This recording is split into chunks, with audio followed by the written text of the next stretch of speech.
안녕하세요. 오늘도 사연살롱을 찾아주셔서 감사합니다. 가을인 줄 알았더니 벌써 찬바람이 부는 겨울이 코앞까지 왔네요. 이렇게 갑자기 추워지는 날에는 여지없이 하늘로 먼저 떠나가버린 제 남동생이 생각나곤 하는데요. 저에겐 2살 어린 남동생이 있었어요. 어찌나 누나를 좋아했는지 학교에 다녀오면 종일 저만 따라다니는 남동생이었죠. 오죽하면 저희 엄마가 저더러 네가 낳았니? 얘는 도대체 왜 이러는 거야? 할 정도로 누나 바라기였는데 이렇게 빨리 헤어질 줄 알았다면 더 많이 잘해줄 걸 가슴이 미어집니다. 동생은 제가 결혼하고 8년이 되는 해에 사고로 세상을 떠났어요. 그날은 유독 날이 추웠는데 고속도로 위 차가 미끄러지면서 대형 사고가 일어났죠. 뉴스에도 나올 정도로 큰 사고였어요. 그리고 저와 저희 가족은 충격에 빠질 수밖에 없었는데요. 그래서 4년이 지난 지금도 저희 엄마는 고속도로를 무서워하십니다. 아예 버스나 차는 타지 않고 거의 지하철만 이용하세요. 말씀으로는 막힐 걱정도 없고 편해서 그런다고 하지만 저는 알죠. 먼저 떠나보낸 아들 생각에 차를 타지 못한다는 것을요. 그리고 그 사실을 알아도 저는 평생 모르는 척 할 생각인데요. 이런 큰 슬픔을 안고 사는 저와 제 가족에겐 절대 용서하고 싶지 않은 인간이 있습니다. 그 인간은 남편의 동생이자 제 시누이인데요. 그때의 사건으로 연 끊고 얼굴 안 본 지 3년이 다 되었는데 만약 이 사연을 문제의 시누이가 듣게 된다면 이거 네 얘기라고 꼭 말해주고 싶네요. 저와 남편은 지인의 소개로 만나 연애를 한 케이스였어요. 둘 다 연애한 지 너무 오래돼서 누군가를 만나고 싶을 때 딱 그런 때였죠. 그리고 2년 조금 넘게 연애를 한 끝에 저희는 결혼을 약속한 진지한 사이가 되었고 그 뒤로는 자연스럽게 양가 인사를 다니는 것을 시작으로 부부의 연을 맺게 되었죠. 보통 결혼하는 과정에서 그렇게 많이 싸운다고 하던데 저희는 서로 성격도 비슷하고 생각하는 가치관이 똑같아 결혼하는 과정에서 다툼 같은 건 없었는데요. 거기에 친정이나 시댁이 누가 더 낫다고 할 것도 없이 비슷한 형편이라 집안들끼리 불편할 일도 없었어요. 저희는 애당초 양가에 도움을 청하지 않았거든요. 그리고 저에겐 2살 아래 남동생이 있었고 남편에겐 4살 어린 여동생이 있었는데 이 여동생이 문제의 시누이입니다. 아, 참고로 신우와 저는 동갑이에요. 그래서 신우가 존댓말과 반말을 섞어하며 저를 은근히 하대하곤 했는데 그래서 처음부터 신우랑 잘 지내고 싶은 마음 따위는 없었어요. 거기에 결혼 전부터 결혼 선배에게 들었던 조언이 있었는데 결혼하면 무조건 시댁 식구와는 일정하게 거리를 두고 사는 게 좋다고 하더라고요. 물론 좋은 시댁 식구들도 많겠지만 저는 신우와는 꼬라지를 보고 처음부터 노선을 그렇게 정하기로 했죠. 대신 제가 할 도리는 이거저거 재지 말고 그 어떤 계산 없이 하자고 생각했는데 결혼 전부터 남편도 동의한 상황이었어요. 저희가 결혼 준비를 하면서 그 신우 때문에 이런저런 일이 좀 있었거든요. 그리고 저희 남편은 다행히 자기 식구만 하는 그런 남의 편은 아니었던지라 이런 제 생각을 존중해줬는데 그 부분은 그때도 지금도 아주 고맙게 생각하고 있어요. 남편은 결혼한 지 12년이 된 지금도 그 점은 변함이 없는 사람이죠. 거기에 시부모님도 부족한 며느리 성에 차지 않는 점도 많을 텐데 지금까지도 늘 수고한다 고맙다고 하시는 분들이라 이런 가족 중에 그런 도라이 돌연변이가 있다는 게 그저 놀라울 따름입니다. 저희 신우는요. 어릴 때도 떡잎부터 남달랐다고 했어요. 아주 어렸을 때부터 지가 공주인 줄 알고 친구한테 함부로 하다 왕따 당하고 청소년기엔 뻑하면 사고를 쳐서 경찰서에 들락날락 하더니 결국엔 학교까지 잘려서 검정고시를 봤는데 그것도 시아버님이 겨우 설득해서 턱걸이로 합격했다고 하더라고요. 거기에 셈은 또 얼마나 많은지 저랑도 결혼 전부터 이거 해달라 저거 해달라 갈등이 있었는데 이때도 이건 뭔가 황당하기만 했었네요. 누가 정식으로 가족이 되지 않은 예비 올케에게 물질적인 걸 요구하나요? 그리고 저는 솔직히 결혼 준비하면서 제가 신우한테 뭘 해줘야 한다는 생각 자체도 없었는데요. 신혼여행 다녀오면 선물이나 하나 사다 줄지언정 그런 건 전혀 생각도 못했어요. 그런데 어느 날 느닷없이 번호 교환도 하지 않은 신우이가 매우 친절하게 자기 선물 리스트라며 문자를 보냈고 그 문자를 확인했을 때의 충격이란 아직도 오늘 일처럼 생생하기만 합니다. 문자 내용은 내용이랄 것도 없었어요. 언니, 안녕하세요. 저예요. 언니 예비신우. 결혼 준비는 잘하고 계시죠? 결혼 준비하면 이것저것 고민할 것도 많을 텐데. 해서 제 선물은 고민하시지 않게 딱 정해드리려고요. 저는 다른 건 필요 없고요. 샤넬 가방, 샤넬 구두, 샤넬 원피스면 돼요. 그러니 괜한 돈 쓰지 마시고 딱 이렇게만 준비해주세요. 언니의 센스를 기대할게요. 라고 왔는데 센스 좋아하시네. 저는 바로 내용을 복사해서 남편에게 보내버렸어요. 자기야, 내가 보낸 문자 봤어? 자기 동생 원래 이렇게 경우가 없는 사람이야? 나 솔직히 너무 놀랐어. 자기가 오빠니까 어떻게 좀 해봐. 샤넬 가방에 구두, 그것도 모자라 원피스까지? 누가 결혼하는 거니? 난 절대 그것들 못 해주니까 자기가 해결해. 아니면 나 이 결혼 못해. 자기야, 흥분하지 마. 이놈의 기집애. 얘 진짜 왜 저러냐? 자기 연락처는 또 어떻게 한 거고. 자기야, 미안해. 내 동생들은 내가 책임지게 해결할게. 그러니까 자기는 그딴 문자 지워버리고 신경 쓰지 마. 정말 얘 때문에 못 살겠다. 남편은 그 문자를 보고 저 못지않게 흥분했어요. 그래서 그날 저녁 남편은 퇴근 후 바로 집으로 가서 놀고 자빠져 있는 자기 동생 정신교육을 제대로 시켰다고 했는데 신우가 제가 정말로 그것들을 해줄 줄 알았다고 하더라고요. 황당했죠. 예비 올케를 상대로 한몫 단단히 잡을 생각을 하고 있던 거잖아요. 그리고 신우는 지 오빠한테 혼난 게 저 때문이라고 생각했는지 단단히 삐쳐서는 저희 결혼식에도 참석하지 않았는데요. 말도 꼭 지처럼 제가 아무것도 해주지 않아서 결혼식에 오지 말라는 뜻으로 받아들였다고 하는 거 있죠. 솔직히 그건 제 입장에서 고마운 일이긴 했어요. 덕분에 기분 좋은 날 신우 얼굴 보고 기분 상하는 일은 없었으니 제 입장에서는 오히려 고마운 일이었죠. 그리고 저는 신우 때문에 결혼을 하지 말까도 고민한 결정적인 사건도 있었는데 그건 결혼 전 신우한테 돈을 도둑 맞은 일 때문이었어요. 왜?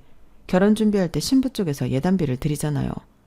저도 돌려받을 거 계산해서 500만 원을 봉투에 넣어드렸는데 남편 말로는 시부모님이 200만 원만 받으시고 300만 원은 돌려주셨다고 하셨는데 웬걸. 집에 와서 확인하니 봉투에는 100만 원만 들어있었죠.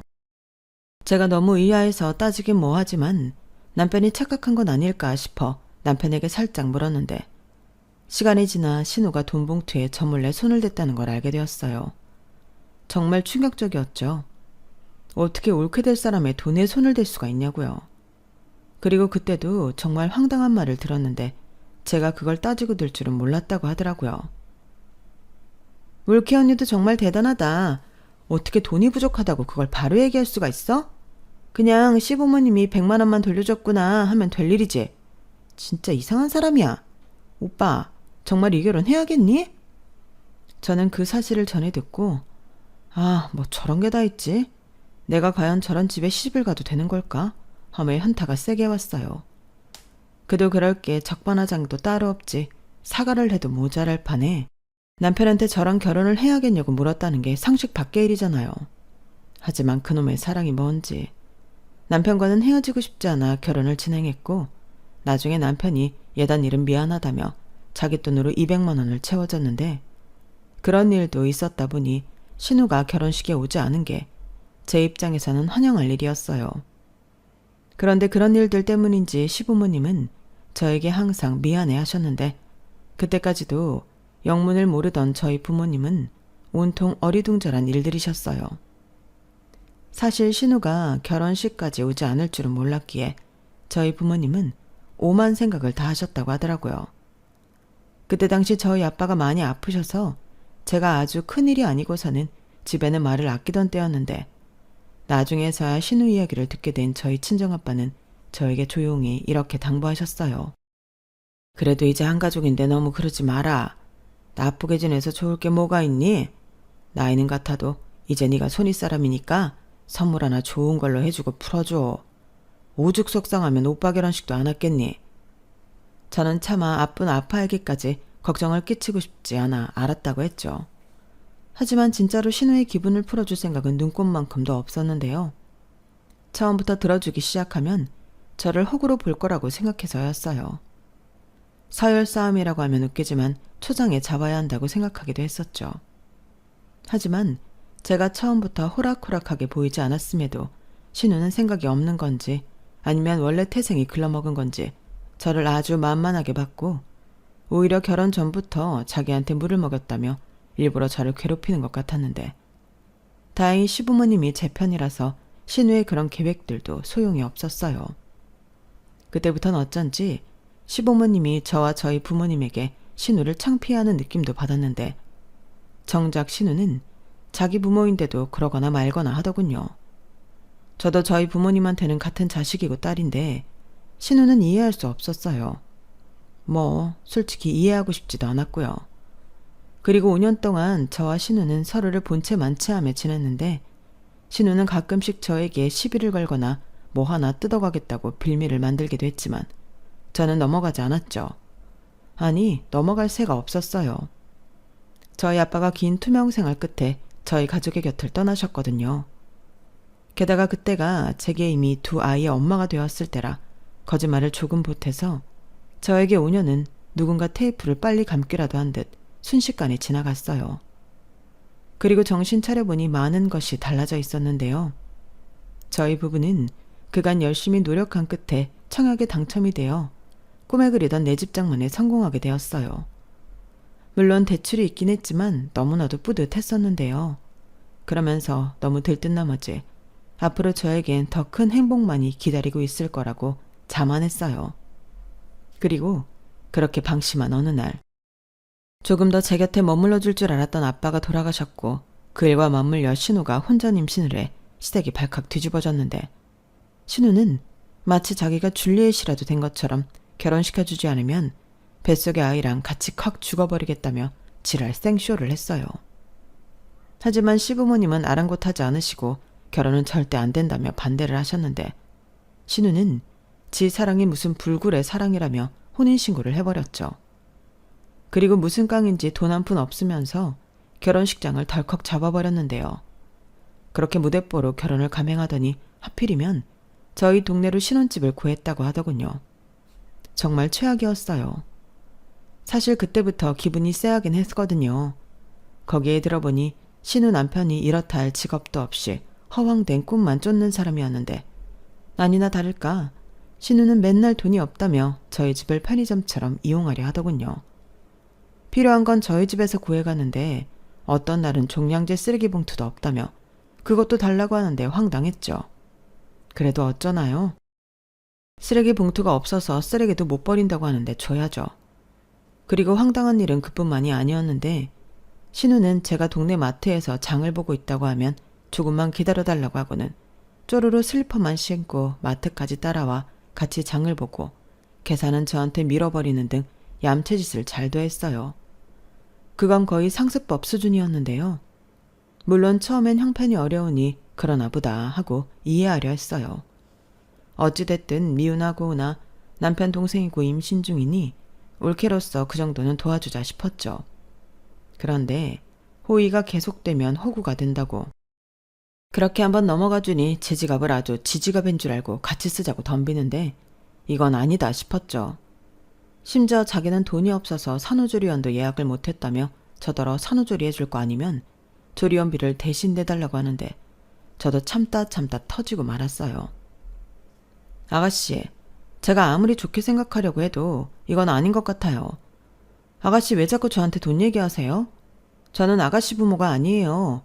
아가씨 성인이고 결혼했으면 이젠 아가씨 일은 아가씨가 해결해야죠. 아니, 언니는 무슨 말을 그렇게 서운하게 해요. 저도 어렵게 얘기한 거예요. 언니도 아시잖아요. 저 결혼하면서 저희 부모님이 저한테 완전히 등 돌리다시피 한 거. 그럼 제가 누구한테 의지를 해요? 저는 언니가 제 마음 다 아는 줄 알았어요. 아가씨, 저는 아가씨 마음 솔직히 잘 모르겠어요. 저라면 미안해서 그러지 못할 것 같거든요. 어머님이랑 아버님이 왜 아가씨한테 등 돌렸는데요? 이렇게 살까봐 그러신 거 아가씨 몰랐어요? 그러면 아가씨가 더 열심히 사는 모습을 보여야죠. 남편 될 사람한테도 이젠 정말 취직해서 제대로 일하라고 하고 애기도 곧 태어날 텐데 앞으로는 어쩌려고 그래요? 저도 막막해요. 저라고 뭐 속이 편한 줄 알아요? 애는 곧 있으면 나오는데 저는 산후조리 해줄 사람도 없잖아요. 언니야, 우리 오빠가 돈 잘 벌어오니까 애 키우면서 걱정 없겠죠? 그러니까 여유 있는 언니가 저 좀 도와주면 안 돼요? 제가 남도 아니잖아요. 아니요, 저한테는 남이랑 다를 바 없죠. 아가씨는 애들 아빠 동생이지 제 동생이 아니잖아요. 그러니까 앞으로는 돈 얘기하고 싶으면 저한테 말고 오빠한테 해요. 저 정말 중간에서 곤란하고 너무 힘들어요. 그리고 제 말 서운하다 생각하지 말고 지금이라도 어떻게 살지 고민 좀 해보세요. 신우는 제 말에 기분이 나빴는지 삐쳐서는 한동안 모습을 보이지 않았어요. 저도 일부러 연락하지 않았죠. 제가 심보가 나쁜 건지 신우 꼴 아직 안 보니 좀 편하더라고요. 하지만 그래도 핏줄이라고 남편은 자기 동생이 신경이 쓰였는지 제 눈치를 보고 이렇게 말하더군요. 저기 여보, 내가 이런 말하면 당신이 어떻게 생각할지 모르겠는데 은영이한테 다만 얼마라도 해주는 게 어때? 나도 내 동생 이쁘진 않지만 그래도 곧 있으면 애도 태어날 텐데 걔들이 뭘 준비했겠어. 내가 차마 당신한테 은영이 산후조리 해달라는 말은 못하겠고 태어나려는 죄가 없으니까 마지막으로 생각하고 한 번만 은영이 도와주면 안 될까? 내가 자기 마음 모르는 거 아닌데 나는 솔직히 좀 불안해. 나라고 뭐 처음부터 자기 동생이 싫었겠어?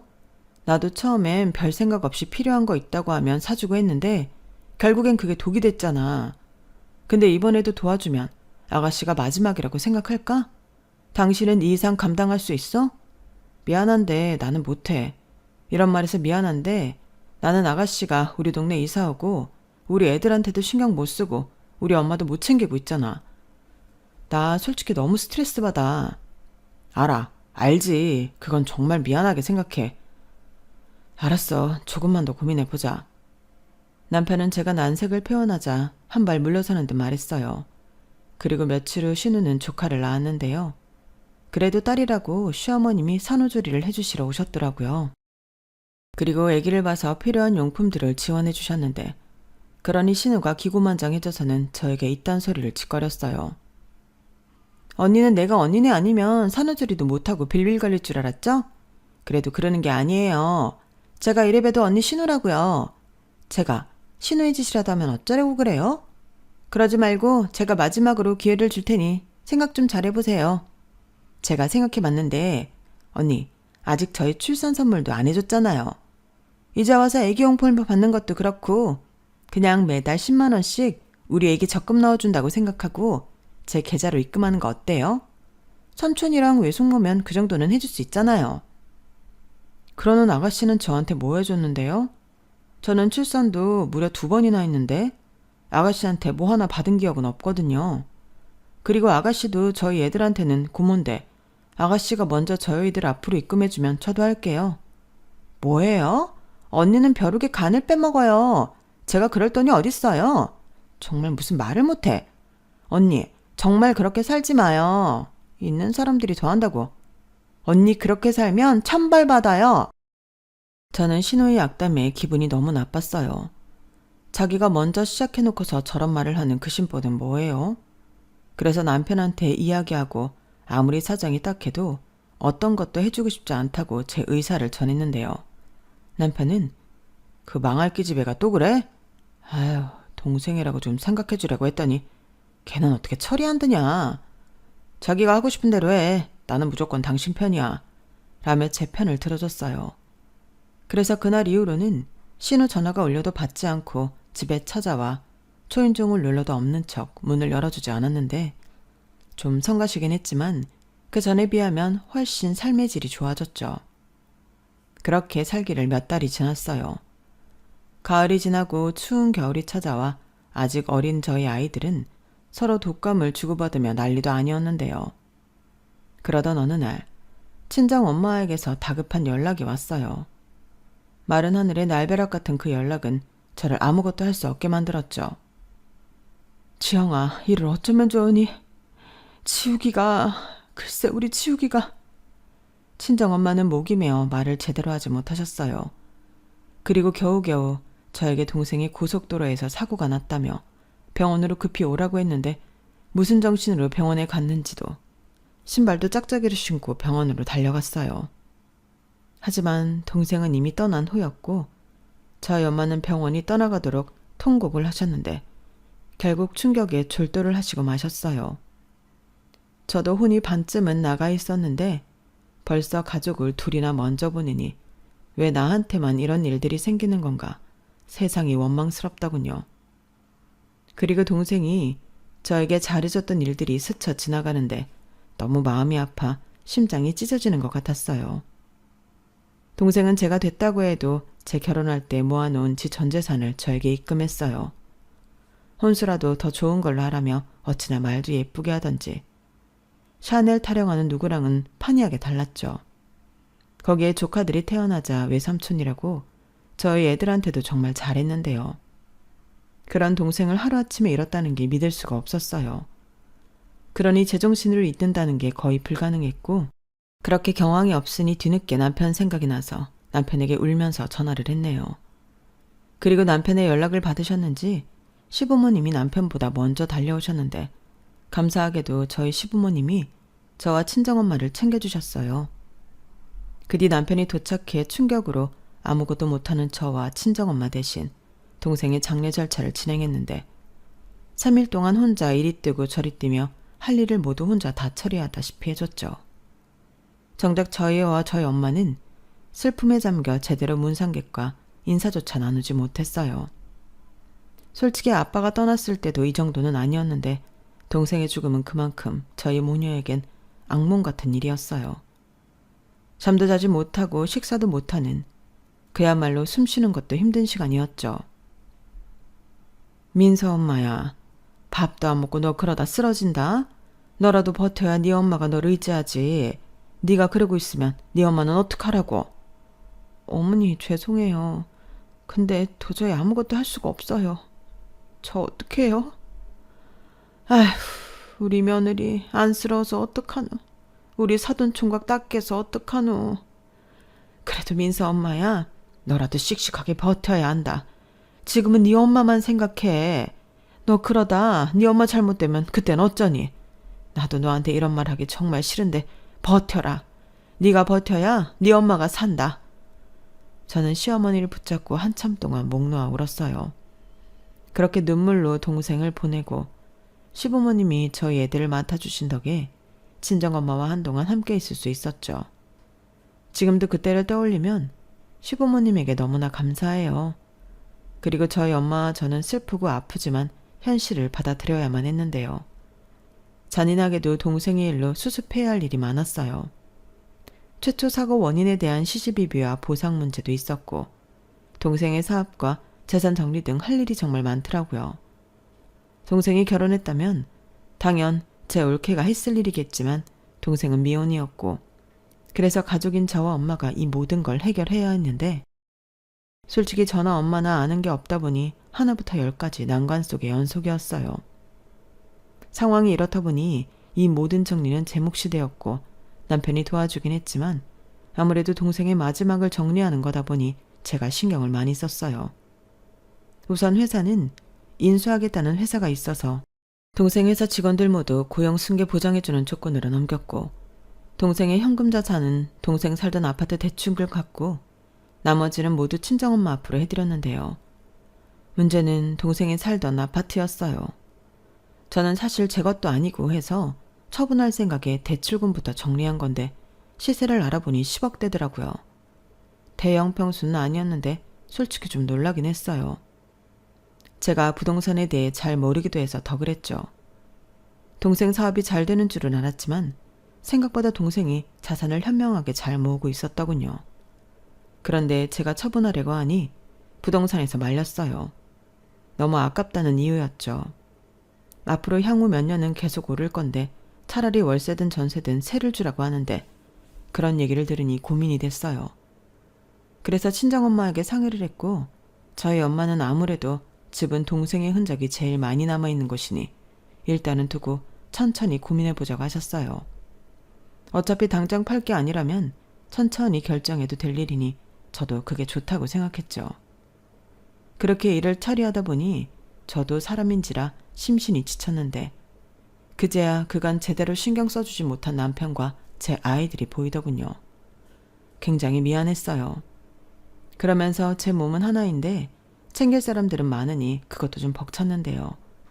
그때도 시부모님은 누구보다 저를 걱정하셨어요.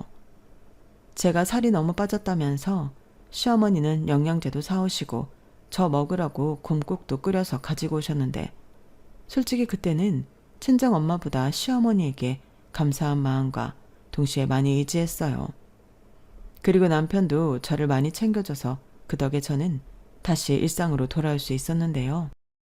물론 가족을 잃은 슬픔이 완전히 괜찮아질 수는 없는 일이지만 동생을 위해서라도 누구보다 잘 살아야겠다는 생각을 많이 했던 것 같아요. 그러면서 남편과 아들을 잃은 저희 엄마를 누구보다 잘 챙겨야겠다는 다짐을 했었는데 남편 역시 그런 제 마음을 알았는지 주말이면 저희 친정 엄마를 보러 자기가 먼저 자처해서 가자고 하더군요. 급기야 합가 제안까지 했는데 그건 저희 엄마가 거절하셨어요. 정서방, 정말 고마워. 내가 이번 일로 진짜 우리 서희가 제일이라는 생각을 했네. 원래도 우리 딸한테 잘해줘서 고맙다고 생각했는데 자네 아니었으면 지금 내가 이렇게 온전히 있을 수 있었을까 생각하곤 해. 그런데 합가까지 하면 내가 너무 미안하지. 원래 사이가 좋아도 함께 살면 탈이 나는 법이잖아. 나는 지금도 충분히 만족하고 고마워. 그래도 장모님 혼자 계시면 쓸쓸하잖아요. 이 사람아, 언제는 나 혼자 아니었나? 나는 괜찮아. 저희 엄마는 저희 남편의 제안을 거절하시면서도 한편으로는 무척이나 고마워하셨어요. 그리고 농담처럼 지우기가 나가 산다고 했을 때 말리지 않아서 다행이었다며 씁쓸해 하시기도 하셨는데요. 이 이상은 시간이 필요하다고 생각했죠. 그런데요, 전혀 생각하지 않은 복병이 등장했어요. 그건 다름 아닌 신우였는데 제가 정신이 없어서 인지하지 못했는데 어느 순간부터 신우가 저한테 굉장히 잘하는 거예요. 제 동생 장례식장에도 부정 탄다고 코빼기도 비치지 않더니 제가 동생 재산 정리한다고 바쁠 때는 자기가 자처해서 저희 집 청소도 하고 저희 애들 식사도 챙기는 등 안 하던 짓을 했는데 그때는 경황이 없어서 이상하다는 생각도 하지 못했어요. 물론 고마운 일이고 신우를 다시 보는 계기가 되었지만 워낙에 신뢰가 없었기 때문에 반신반의했었죠. 하지만 내심 자기도 결혼하고 가족이 생겨서 철이 든 거면 좋겠다고 생각했는데 역시나 사람은 변하지 않더라고요. 언니, 엄마한테 얘기 들었어요. 언니 이제 정신없는 거 얼추 끝났다면서요? 그동안 많이 힘드셨죠? 고생했어요. 고생은요. 제가 그동안 정신이 없어서 아가씨한테 고마웠다는 인사도 못했네요. 우리 집 청소도 해주고 신경 많이 썼다면서요? 고마워요. 뭘요, 가족끼리. 힘든 일 있으면 서로 돕고 해야죠. 저희가 남인가요? 올케 언니는 저를 남이라고 생각하시겠지만 저는 언니를 제 친언니라고 생각해서 그건 당연하다고 생각해요. 네. 근데 언니 동생분이 나이는 어려도 재산이 꽤 된다면서요? 그거 다 정리하신 거예요? 네. 이젠 동생 살던 아파트만 빼면 다 정리했어요. 그렇구나. 혹시 동생분이 살던 아파트 어딘지 제가 알 수 있을까요? 왜요? 저도 이제 슬슬 이사를 생각해야 해서 이 동네 저 동네 알아보는데 제가 요즘 집에 관심이 많다 보니까 동생분이 꽤나 비싼 아파트에서 살고 계셨겠죠? 지금 제가 사는 곳보다는 훨씬 비싸더라고요. 평수도 저희 평수보다 작은데 근데 그 동네는 좀 비싸서 아가씨가 알아봐도 소용없을 것 같아요. 그래도 여기저기 알아보면 좋죠. 저 그 아파트 주소 좀 주세요. 저는 신우이가 제 동생 아파트 주소를 달라는 말이 꽤 거슬리더군요. 솔직히 그러면 그렇지 무슨 꿍꿍일까 싶은 생각이 들었는데 그렇다고 그걸로 또 싸우기도 싫고 어차피 제 것도 아니니 상관없겠다 싶어서 그냥 문자로 동생의 아파트 주소를 알려줬죠. 그리고 며칠 뒤 생전 뭐 하나 사들고 오는 법이 없던 신우가 케이크를 사들고 저희 집에 왔어요. 그 어린 조카까지 데리고 왔는데 예사롭지 않더라고요. 그런데 신우는 능청을 떨면서 제 비위를 맞추려고 했고 저는 신우가 그러면 그럴수록 의심스러웠어요. 언니, 못 보는 사이에 얼굴이 말이 아니네요. 예전 사돈어른 돌아가실 때랑은 비교도 안 돼요. 뭐 그렇죠. 에휴, 동생분이 결혼이더라도 했으면 언니가 이렇게 고생하지도 않았을 텐데. 그래도 동생이 하늘에서 누나한테 많이 고마워하고 있을 거예요. 동생이 그렇게 올케 언니를 좋아했다면서요? 근데 언니, 동생이 살던 아파트는 어떻게 할 거예요? 저는 순간 반짝이는 신우의 음흉한 눈을 봤어요. 그러면 그렇죠. 저는 신우의 뻔한 속을 보고 너무 어이가 없었어요. 그래서 냉정하리만큼 단호하게 말했죠. 글쎄요, 제 것도 아니고 일단은 저희 엄마 결정에 따르려고요. 제가 요즘 부동산 공부를 많이 하고 있는데 그 아파트는 지금 당장 팔면 손해예요. 그 동네가 호재도 있고 인프라가 좋아서 앞으로도 많이 오르겠더라고요. 근데 원래 사람 많은 집은 사람들이 꺼릴 텐데 그 집 주인이 죽었다는 걸 알면 사람들이 매매하려고 할까요? 재수없는 집이라고 안 팔릴까 걱정이네요. 네? 재수없는 집이라고요? 그렇잖아요. 살던 사람이, 그것도 건장한 남자가 하루아침에 사고사를 당했는데 당연히 찝찝하죠. 저는 신우의 말을 듣고 어이가 없어서 아무 말도 나오지 않았어요. 그러자 신우는 그게 찬스라고 생각했는지 그 주둥이를 계속 나불거렸고 그러면서 황당하게도 자기가 선심이라도 쓴다는 듯 저에게 이런 말을 하더군요. 언니, 냉정하게 생각하면 그 집은 안 팔려요. 세를 놓는다고 해도 누가 들어오겠냐고요. 원래 집은 기운이라는 게 있잖아요. 그래서 왜 잘 되는 집 있고 망하는 집 있다고. 그래서 드리는 말인데 제가 그 집에서 지내면 어떨까요? 아무래도 집이란 게 비어져 있는 것보다 사람이 살아야 정화도 되는 거고. 제가 잘 관리하면서 언니가 제값 주고 잘 팔 수 있도록 도울게요. 그러니까 그 말을 하고 싶어서 지금까지 밑밥을 깐 거예요? 재수가 없네, 집에 기운이 있네 하면서? 아니, 어떻게 내 앞에서 그런 소리를 할 수가 있어요? 아가씨는 정말 나를 뭘로 하는 거예요? 아니, 왜 화를 내요? 저는 서로 상부상조 하자는 거죠. 솔직히 언니한테도 마냥 나쁜 지안은 아니잖아요. 언니야말로 저를 얼마나 하찮게 생각하면 저한테 이렇게 버럭 화를 내요? 나는 언니 힘들까봐 그동안 얼마나 배려했는데. 배려요? 아가씨가 저를 배려해요? 지나가는 개가 웃겠네요. 아가씨는 아가씨 꿍꿍이 때문에 저를 이용하려고 한 거죠. 어떻게 사람이 그래요? 제 동생 하늘 날아간 지 4개월밖에 안 됐어요. 아가씨는 제가 그러라고 할 줄 알았어요? 그 집에 아직 제 동생 흔적이 그대로 있다고요. 언니, 저도 급해서 그래요. 망할 그 새끼가 집 보증금 들고 튀었단 말이에요. 집주인이 당장 집 빼라고 하는데 제가 이 피덩이 데리고 어딜 가요. 저 그 집 아니면 당장 언니 집에 들어와야 할 판이에요. 언니는 제가 그랬으면 좋겠어요? 올케 언니고 가족이면 당연히 신우인 저를 도와줘야죠. 솔직히 동생 죽었으면 그 집 정도는 언니가 받아도 되는 거 아니에요? 그럼 언니 집인데 신우인 저한테 빌려줄 수도 있죠. 저는 신우의 억지 주장에 화가 머리 꼭대기까지 올라갔어요. 자가가 뭐라고 제 동생 아파트를 탐을 내냐고요. 그래서 홧김에 신우이가 사온 케이크를 꺼내 신우 얼굴에 그대로 던져버렸고 신우는 얼굴에 케이크 범벅을 하고는 비명을 지르며 난리를 치더군요. 아씨, 지금 뭐 하는 거예요? 이게 아주 올케 언니라고 존칭 서주니까 나를 아주 물러보네. 야, 너 미쳤어? 그래, 미쳤다. 너 같은 거 상대하는데 어떻게 안 미칠 수가 있겠니? 내가 올케 예단비 훔칠 때부터 알아봤어야 했는데. 뭐? 훔쳐? 야, 너 우리 오빠가 그 돈 채워줬잖아. 내가 모를 줄 알아? 지는 받을 거 다 받아놓고선. 야, 네 오빠 돈이 네 돈이야? 막말로 내가 그때 파혼했으면 넌 절도로 고소했어. 이게 뭘 알지도 못하면서. 그리고 이젠 하다하다 남의 동생 집까지 넘보냐? 웃겨. 내가 뭐 집을 달라고 했어? 그냥 잠깐 살겠다는 거잖아. 툭 까놓고 내가 뭐 틀린 말 했냐? 너야말로 내 손 그만 떨어. 어차피 네 동생 처자식도 없이 그렇게 갔으니 너야말로 개 탔잖아. 나는 롤케가 있어, 조카가 있어. 솔직히 이게 무슨 횡재인가 싶지? 아닌 척 가시 떨기는. 그래서 나도 거기에 숟가락 좀 얹어보려고 했다. 뭐? 숟가락? 너 오늘부로 그 손으로 숟가락 못 들게 내가 만들어줄게. 저는 순간 신우의 말에 이성을 놓아버렸고 조카 아이가 놀라 우는데도 정신이 반쯤 나가서 신우와 머리채를 잡고 몸싸움을 벌였어요.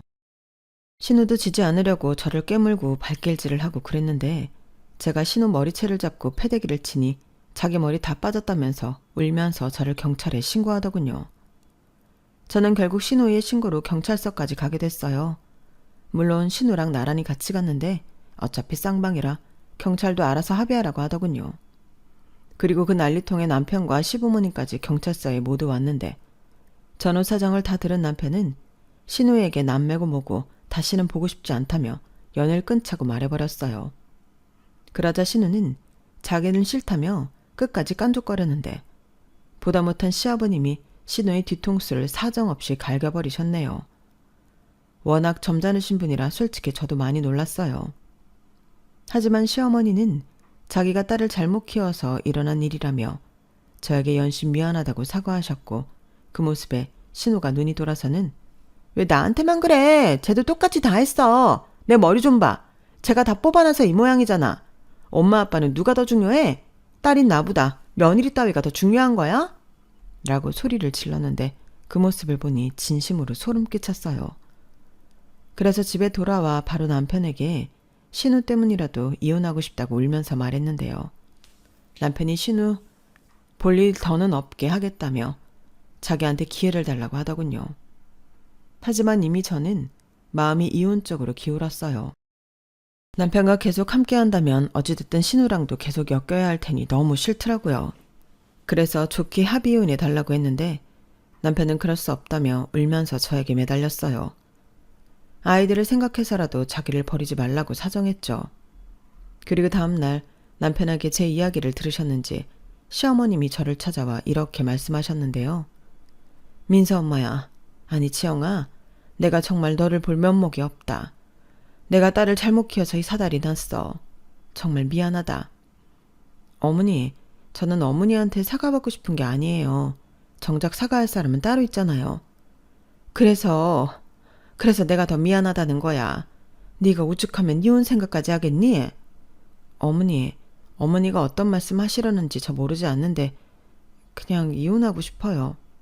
지영아, 너 우리 아들 많이 사랑하지 않니? 그리고 애들도 그래. 지금이야 네가 감정적으로 너무 힘들어서 그러는 거 내 이해 못하는 건 아닌데 나한테도 어찌 해볼 수 있는 기회를 다오. 안 그래도 은영이 저거 하도 속썩여서 네 시아버지랑 상의 끝에 정신 차리게 쫓아버릴 생각이었어. 계속 가족 믿고 저렇게 미친 짓을 하는데 저도 비빌 언덕이 없어 봐야 정신 차리지. 그래도 그게 될까요? 이런 말 죄송하지만 아가씨는 평생 그 버릇 못 고칠 것 같아요. 그래, 어쩌면 네 말이 맞을지도 모른다. 그래도 나는 자식 하나 버리는 한이 있어도 해볼 작정이야. 나 여기 오기 전에 집도 내놨다. 네 시아버지랑 어디 조용한 곳에 가서 농사 지으면서 살 거야. 너도 은영이 그거 와도 받아주지 않으면 그게 저 혼자 뭘 할 수 있겠니? 가족들이 철저하게 지한테서 등을 돌려봐야 지도 뜨거운 맛을 알지. 그러니 이혼을 하더라도 나중에 해라. 이렇게 했는데도 내 마음처럼 안 되면 그때는 내가 너 안 말릴게.